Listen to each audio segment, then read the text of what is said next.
Prajwal pen drive ವಿಚಾರಕ್ಕೆ ಸಂಬಂಧಪಟ್ಟಂತೆ twist ಮೇಲೆ ಟ್ವಿಸ್ಟ್ ಸಿಗ್ತಾ ಇದೆ. ಈಗ ಮತ್ತೊಂದು ಆಡಿಯೋ ವೈರಲ್ ಆಗಿದ್ದು ಇದು ರಾಜಕಾರಣದಲ್ಲಿ ಹಲ್ಚಲನ್ನು ಸೃಷ್ಟಿಸ್ತಾ ಇದೆ. ಪ್ರಜ್ವಲ್ ಪೆಂಡ್ರೈವ್ ಪ್ರಕರಣಕ್ಕೆ ತಿರುವಿನ ಮೇಲೆ ತಿರುವು, ಮತ್ತೆ ರಾಜ್ಯ ರಾಜಕೀಯದಲ್ಲಿ ಸಂಚಲನವನ್ನ ಸೃಷ್ಟಿಸಿದೆ ಆಡಿಯೋ.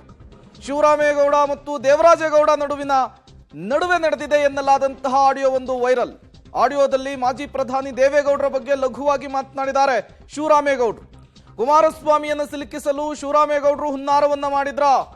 ಆಡಿಯೋದಲ್ಲಿ ಡಿಕೆ ಶಿವಕುಮಾರ್ ಹೆಸರನ್ನು ಕೂಡ ಪ್ರಸ್ತಾಪಿಸಲಾಗಿದೆ. ಈ ಮೂಲಕ ಪ್ರಜ್ವಲ್ ಪೆಂಡ್ರೈವ್ ಪ್ರಕರಣದಲ್ಲಿ ಮತ್ತೊಂದು ಮೇಜರ್ ಟ್ವಿಸ್ಟ್ ಸಿಕ್ಕಿರುವಂತಹದ್ದು.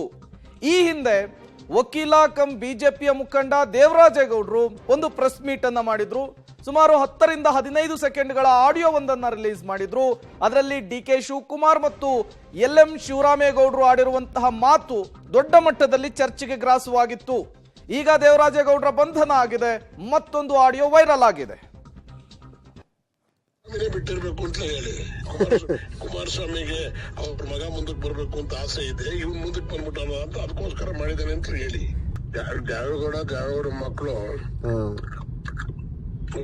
ಏನ್ ಕಡಿಮೆ ಅಂತ ಇಟ್ಕೊಂಡ ಇನ್ನೂ ಆತ್ಮಹತ್ಯೆ ಮಾಡ್ಕೊಂಡಿಲ್ವಲ್ಲ ದೇವೇಗೌಡ.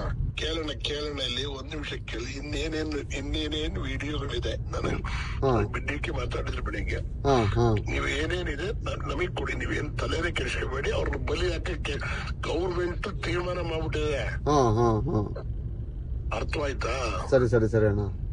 ಏನ್ ಈಗ ನೀನೇನ್ ಪೆನ್ ಡ್ರೈವ್ ಅನ್ನು ನಾಕ್ ಮಾಡಿ ಹಾಸನದಲ್ಲಿ ಹಂಚಿಲ್ಲ.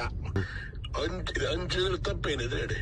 ಹೊಡಿದ್ರು ನಾವು ಅಲ್ಲ, ರಾಂಗ್ ರೈಟ್ ಅನ್ನಕ್ಕಿಂತ ಏನು ಅದೇನು ನೀವು ಲಾಯರ್ ಅಲ್ವ, ಅದೇನಂತ ಏನು ಆಗಲ್ಲ ಅಣ್ಣ. ಇದು ಪನಿಷ್ಮೆಂಟ್, ಕಾನೂನು ಪ್ರಕಾರ ಪನಿಷ್ಮೆಂಟ್ ಅಲ್ಲ ಅಣ್ಣ. ಹೆಣ್ಮಕ್ಳು ಮಾನ ಮರ್ಯಾದೆ ಅಣ್ಣ. ಅವ್ರ ಶೀಲದ ಬಗ್ಗೆ ನಾವ್ ಯೋಚನೆ ಮಾಡ್ಬೇಕಲ್ಲ. ಈಗ ಅದ್ರ ಬಗ್ಗೆ ನೀವ್ ಯಾಕೆ ಯೋಚನೆ ಮಾಡ್ತೀರಿ? ಅಮಿತ್ ಶಾ ಚೆನ್ನಾಗಿ ಹೇಳೋಣಲ್ಲ, ಹೆಣ್ಮಕ್ಳಿಗೆ ಸುರಕ್ಷಿತ ತಾಣವಲ್ಲ ಕರ್ನಾಟಕ.